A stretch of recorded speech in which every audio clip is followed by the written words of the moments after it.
நுவரெலியாவின் Gregory நீர்த்தேக்கத்தில் தரையிறங்கிய seaplane விபத்துக்குள்ளாகியுள்ளது.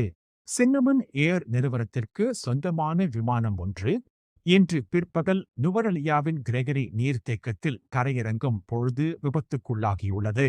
அதிக காற்று காரணமாக கட்டுப்பாட்டை இழந்த விமானம் விபத்துக்குள்ளானதாக முதற்கட்ட அறிக்கையில் சின்னமன் ஏர் தெரிவித்துள்ளது. பயணிகள் யாரும் இல்லாததால் விமானிகள் இருவருக்கு மட்டும் சேதம் ஏற்பட்டுள்ளதாகவும் அவர்கள் நுவரெலியா மாவட்ட பொது வைத்தியசாலையில் அனுமதிக்கப்பட்டுள்ளதாகவும் தெரிவித்துள்ளனர்.